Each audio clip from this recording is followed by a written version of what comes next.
Saya Haikal dari kelas 10 MIPA 3 SMA Negeri 2 Unggulan Talang Ubi, Kabupaten Pali. Baiklah, dalam pelajaran sejarah Indonesia kali ini saya akan menjelaskan tentang konsep berpikir dalam sejarah. Selamat menyaksikan. Konsep berpikir dalam sejarah dibagi menjadi 5 bagian, yaitu 1. Konsep berpikir diakronik, 2.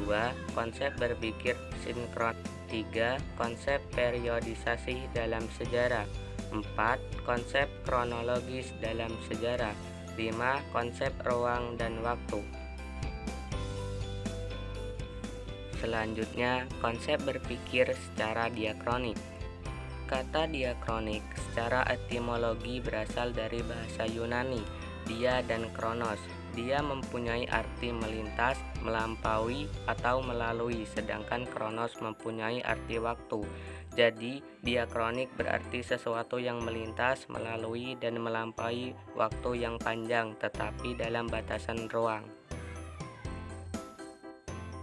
Adapun beberapa ciri berpikir secara diakronik antara lain sebagai berikut. A. Digunakan dalam ilmu sejarah. B. Menekankan pada proses dan durasi waktu. C. Terdapat konsep perbandingan. D. Cangkupan kajian lebih luas.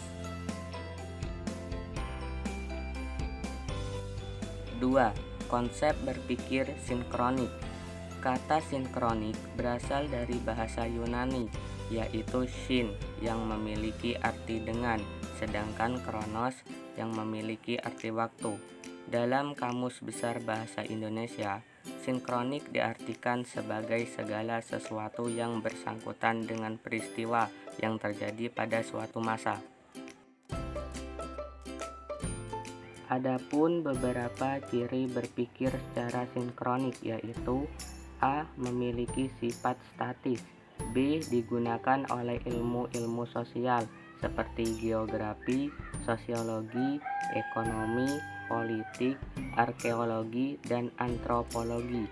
C. Kerangka berpikir sinkronik memandang kehidupan sosial secara meluas berdimensi ruang. 3. Konsep periodisasi dalam sejarah.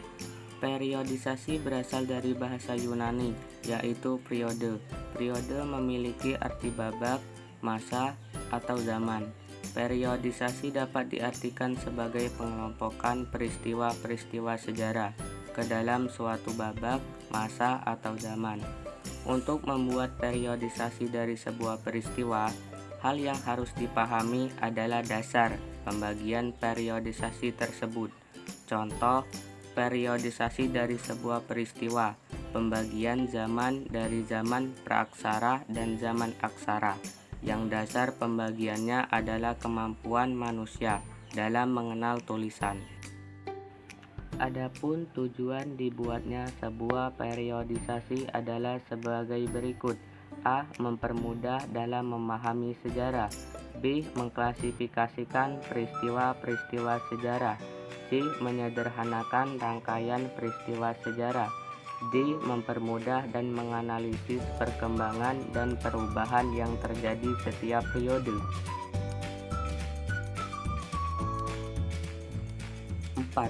Konsep kronologis dalam sejarah. Secara etimologis, kata kronologis berasal dari bahasa Yunani, yaitu kronos dan logos. Kronos artinya waktu, sedangkan logos artinya uraian atau ilmu. Jadi, kronologi adalah ilmu tentang waktu. Dalam perkembangannya, kronologi menjadi ilmu bantu sejarah yang menyusun peristiwa atau kejadian-kejadian sesuai dengan urutan waktu terjadinya.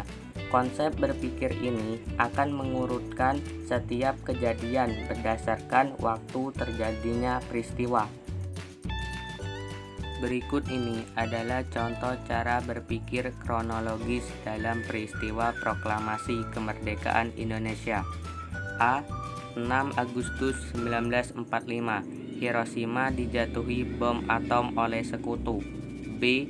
7 Agustus 1945, PPKI dibentuk. C. 9 Agustus 1945, Nagasaki dijatuhi bom atom oleh sekutu. D. 14 Agustus 1945, Jepang menyerah pada sekutu. E. 16 Agustus 1945, peristiwa Rengas Dengklok. F. 17 Agustus 1945, pembacaan proklamasi kemerdekaan Indonesia. Berdasarkan contoh tersebut, dapat terlihat bahwa peristiwa proklamasi kemerdekaan Indonesia diurutkan berdasarkan waktu. Selanjutnya yang kelima.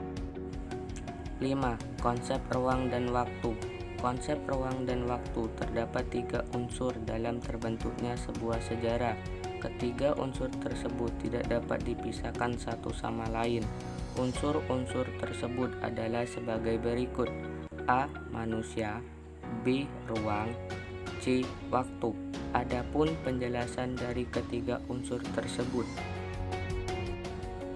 A. Manusia. Manusia merupakan pelaku yang mengalami peristiwa sejarah, sehingga sangat menentukan suatu peristiwa sejarah. Sejarah merupakan pengalaman yang dialami oleh manusia, bukan hewan maupun tumbuhan. B. Ruang. Sejarah terjadi dalam sebuah ruang dan waktu tertentu. Dunia merupakan ruang terjadinya berbagai peristiwa. Ruang sendiri mencakup seluruh permukaan bumi.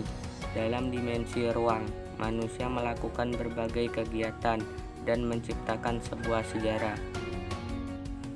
C. Waktu. Sama seperti ruang dan manusia, waktu merupakan unsur penting dan merupakan konsep dasar pada sejarah. Peristiwa sejarah terjadi pada masa lampau, bukan masa kini maupun masa mendatang.